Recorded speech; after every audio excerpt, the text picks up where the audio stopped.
మీ ఎలాంటి వ్యాపార ప్రకటనలకైనా వెంటనే మా ఛానల్ సంప్రదించండి. అందరికీ నమస్కారం. నేను శిరీష. ఈరోజు మనతో పాటు ఉన్నారు ప్రముఖ ఆధ్యాత్మికవేత్త, జ్యోతిష్య వాస్తు పండితులు, శ్రీ లలితాదేవి ఉపాసకులు, బ్రహ్మశ్రీ నానాజీ పట్నాయక్ గారు. గురుగారితో మాట్లాడదాం.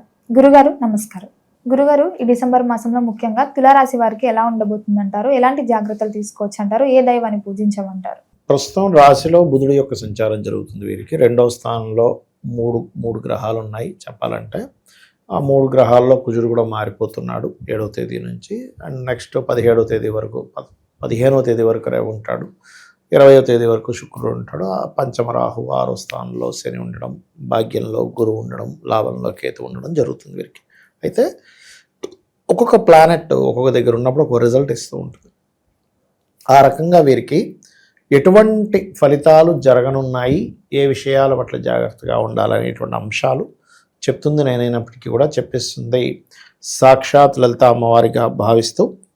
ఫస్ట్ ఆఫ్ ఆల్ ఏంటంటే, ఇక్కడ ఈ బుధుడు ఎప్పుడైతే లగ్నంలో ఉన్నాడో, ఇది కొంచెం తండ్రిగా రాస్తి హైయర్ ఎడ్యుకేషన్ కోసం చేసే ప్రయత్నం ఫలిస్తుంది అని చెప్తుంది.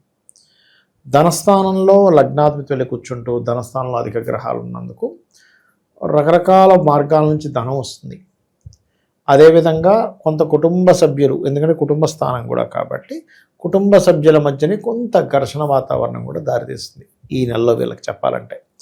ఇక 7వ తేదీ నుంచి కొన్ని విషయాల్లో ధైర్యంగా కొన్ని స్టెప్స్ తీసుకోవడము, అన్నదమ్ముల అక్క చెల్లెళ్ళతో తెలియని చిన్న ఘర్షణ వాతావరణం ఏర్పడడం అనేటువంటిది బలంగా చూపిస్తుంది.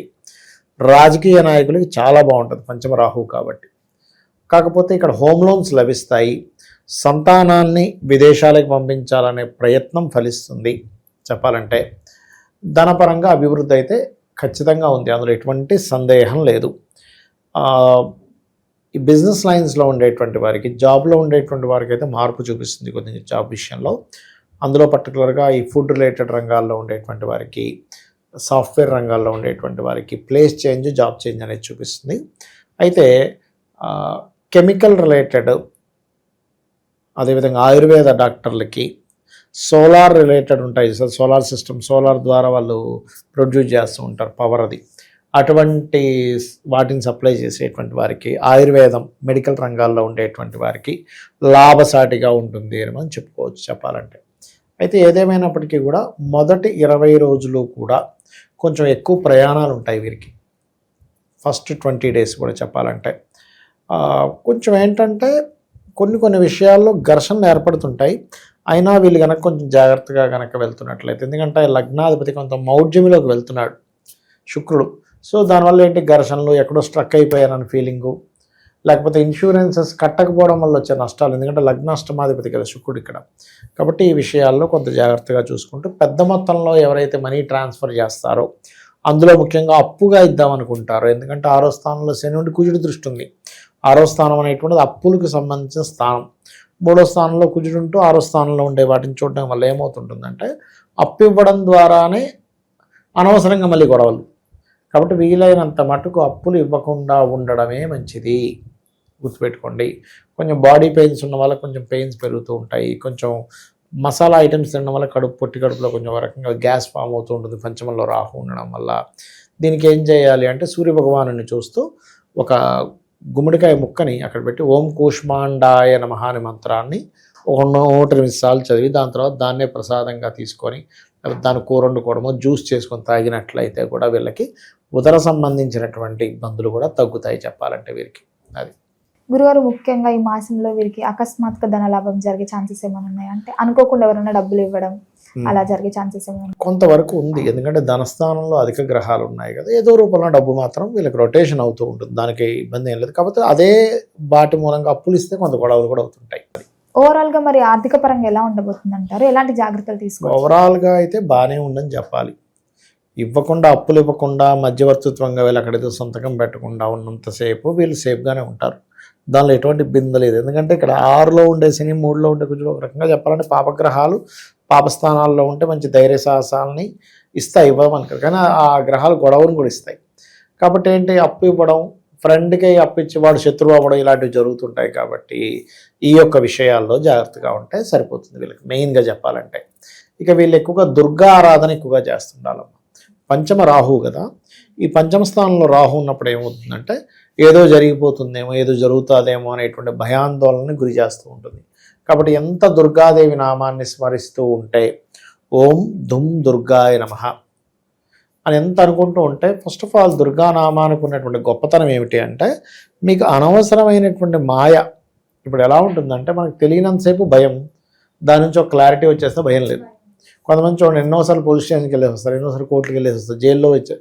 వాడికి అసలు చాలా సింపుల్గా ఉండే ఏమైంది. కొంతమంది పోలీస్ స్టేషనా, అమ్మో పోలీస్ స్టేషన్ గడప తొక్కకూడదండి ఎందుకు, వాడు ఎక్స్పీరియన్స్ చేయలేదు. ఎక్స్పీరియన్స్ చేసిన వ్యక్తి చాలా ఈజీ. ఇప్పుడు సైకిల్ తొక్కాలి, అప్పుడే తొక్కమంటే అమ్మో పడిపోతానని భయపడుతూ ఉంటాడు. ఆల్రెడీ అప్పుడు నేర్చుకుని ఎంతో తిరిగి వచ్చిన వాడికి దాంతో ఫీట్లు చేస్తుంటాడు, పైకి లేపుతాడు కింద. ఏంటి అంటే ఎక్స్పీరియన్స్. ఎప్పుడు కూడా భయము ధైర్యం అనేటువంటివి లేవు ఈ ప్రపంచంలో.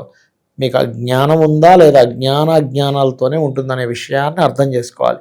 అది పర్టికులర్గా ఈ తులవారికి పంచమ రాహు ఉన్నందుకు ఆలోచనలు ఎక్కువగా పెరుగుతూ ఉంటాయి. కళలో కూడా రకరకాల స్వప్నాలు రావడం, స్వప్నంలో ఒకసారి సర్పదర్శనం కూడా జరుగుతుంది. అలాంటప్పుడు వీళ్ళు కొంచెం గజేంద్ర మోక్ష ఘట్టం కనుక చదువుకున్నట్లయితే సరిపోతుంది. గురుగారు, ఇంతవరకు మనము గోచార జాతకాల గురించి చెప్తున్నారు. సో వ్యక్తిగతంగా మన జాతకాలని ఎలా తెలియజేస్తారు గురుగారు?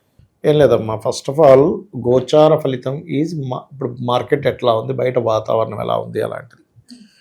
పర్సనల్ చార్ట్ ఈజ్ మనము కంప్లీట్గా ఈ జీవుడు. ఇప్పుడు ఎగ్జాంపుల్ ఇక్కడ నుంచి నేను ఒక అమీర్పేట వెళ్ళాలి, ఆటోలో వెళ్ళొచ్చు, కారులో వెళ్ళొచ్చు, మెట్రోలో వెళ్ళొచ్చు, ట్రైన్లో వెళ్ళొచ్చు, ఉదాహరణ చెప్తున్నా. రకరకాల మార్గాల ద్వారా వెళ్తా, బైక్ మీద వెళ్తా. అసలు నేననేవాడినే శక్తి లేదు, నాకు జ్వరం వచ్చింది, ఎలా వెళ్తా? మన నీరసంగా ఉంది, నేను వెళ్ళలేనంట. అంటే ఇన్ని ఉన్నాయి. కానీ అదే గోచారంలో ఇప్పుడు క్యాబులు బంద్ అయ్యాయి, ఆటో ఆప్షన్ ఉంటుంది. ఆటోలు కూడా తిరగట్లేదు, ఫ్రెండ్ బైక్ వేసుకొని వెళ్ళొచ్చు, నా బైక్ ఉంటే వెళ్ళొచ్చు. అవునా? అంటే ఏదో ఇంకొక ఆప్షన్లో మనం వెళ్తాం, గోచారం సరిగ్గా ఉండాలి. కానీ మనమే సరిగ్గా లేకపోతే అసలు ప్రయాణమే జరగదు. అలాగే పర్సనల్ చార్ట్ ఈజ్ మనం పుట్టినప్పుడు ఏ గ్రహాలు అయితే ఎక్కడెక్కడ ఉన్నాయి, మనం పుట్టినప్పుడు ఉండేటువంటి లగ్నం ఏమిటి, నక్షత్రం ఏమిటి, దశలే నడుస్తున్నాయి, ఎటువంటి యోగాలతో జన్మించాం, ఇవన్నీ ఎలా జరుగుతాయంటే పూర్వజన్మల్లో మనం చేసుకున్న కర్మ ఆధారంగా ఇవన్నీ ఏర్పడతాయి. అంటే మనం మంచి రాయల్గా ఉండే ఇంట్లో, మంచి తల్లిదండ్రులు, మంచి వాళ్ళతో పుట్టామంటే లగ్నం బాగుందని అర్థం. మంచి సంపాదన, కొంతమంది చోటు పెద్దగా చదవకపోయినా బాగా సంపాదిస్తారు, లక్షల కోట్లు సంపాదించేస్తున్నాడు. తీరా చూస్తే 7వ తరగతి చదువుకున్నాడు. నేను చూసే ఒక జాతకం 3వ తరగతి చదువుకున్నాడు. ఆయన సంతకం కూడా పెట్టరని రాజు, నెలకు ₹1,00,00,000 సంపాదిస్తున్నాడు. ఎట్లాగా అంటే అంతే ధనయోగం ఉంది, సంతకం కూడా పెట్టండి రాదు ఆయనకి. పెద్ద ఏజెన్సీ నడిపేస్తున్నాడు. ఏం చేస్తాం? అంతే. అంటే అతనికి టీము అంత అలా కుదిరారు. అలా ఏంటంటే ధనయోగాలు బాగుంటే, ఇక్కడ ధనయోగాలు బాగుండడం ఒక ఎత్తు, ఎందులో ధనయోగం ఉందో తెలుసుకోవడం ఒక ఎత్తు. మన పర్సనల్ చార్ట్లో అసలు మీకు ధనయోగం ఎందులో ఉందో తెలుసుకుంటే మీరు తత్ సంబంధించినటువంటి ఎడ్యుకేషను, తత్ సంబంధించిన వ్యాపారం చేస్తే ఆటోమేటిక్ కలిసి వస్తుంది. ఇక మనం ఎప్పుడు మనకి డబ్బులు ఇబ్బంది వస్తుందంటే మనకి కలిసి రాని దాంట్లో మనం వేలు పెడతాము, అది మీకు కలిసి రాదు. ఎలా వస్తుంది? ఇప్పుడు భూమి లోపల ఇక్కడ వాటర్ పడతాయంటే అక్కడే తవ్వాలి, ఇంకో దగ్గర తవ్వుతే ఏమవుతుంది? శ్రమ, ధనం వేస్ట్, శ్రమ వేస్ట్. ఎలాగో ఇది కూడా అంతే. అలాగే కొంతమందికి అన్నదమ్ములతో గొడవలు ఉంటాయి. ఎందుకు ఉంటాయి అంటే మీరు పూర్వజన్మలో చేసిన అన్నదమ్ములతో, నక్కచెల్లెలతో చేసిన గొడవలు ఈ జన్మలో కర్మ రూపంలో వస్తుంది. అలాగే ఏం చదువుకోవాలి, అసలు ఏ దిశలో మీరు ఇల్లు కట్టుకుంటే మంచిది. ఆల్ డైరెక్షన్స్ ఈజ్ గుడ్, కానీ ప్రతి ఒక్కరికి ఒక డైరెక్షన్ మీకు అద్భుతమైన యోగాన్ని ఇస్తుందని ఉంటుంది. అది తెలుసుకోగలరు, అది పర్సనల్ చార్ట్లో తెలుస్తుంది.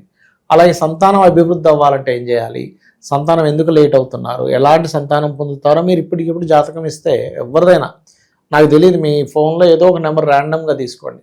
ఇప్పుడు మీరు ఫోన్ ఓపెన్ చేసి ఆయన్ని ఒక ర్యాండమ్గా కొట్టమంటే కొడితే వాళ్ళ సంతానం గురించి ఇప్పుడు చెప్పచ్చు. ఎలా ఉంటారు, అమాయకంగా ఉంటారా, లేకపోతే స్పిరిచువల్గా ఉంటారా, అగ్రెసివ్గా ఉంటారా, ఫ్యామిలీని వదిలిపెట్టి ఉండడానికి ఇష్టపడతారా, ఫ్యామిలీతో ఉండడానికి ఇష్టపడతారా, అన్నీ తెలుస్తాయి. అట్లా సంతాన అభివృద్ధికి ఏం చేయాలి, అసలు ఎప్పుడు వివాహం చేసుకుంటే మంచిది. ఇప్పుడు చాలామంది మ్యారేజ్ మ్యాచింగ్స్ చూసామండి కానీ డివోర్స్లు అయిపోతున్నాయి అంటాం కదా. కారణం ఏమిటి అంటే వాళ్ళు కేవలం మ్యాచింగ్స్ చూస్తారు, కానీ వాళ్ళకి సరైన సమయమా కాదో చూడరు. This is right time or not. ఇప్పుడు IAS exams, IPS, civils exams start అయింది, నేను వెళ్ళిపోయి రాస్తానంటే ఎట్లా? నేను ఫస్ట్ ప్రిపేర్ అవ్వాలిగా. నేను ప్రిపేర్ అవ్వకుండా వెళ్ళిపోయి రాసేసి నేను ఫెయిల్ అయ్యాను, ఇదంతా చీటింగు, అసలు వాడు ఏం దిద్దుతున్నాడు ఏంటో అంటే నేను ఫస్ట్ ప్రిపేర్ అయ్యి వెళ్ళాలా. అట్లాగే వీళ్ళకి వివాహ యోగం నడుస్తున్న సమయంలో వెళ్ళరు, చేసుకోరు.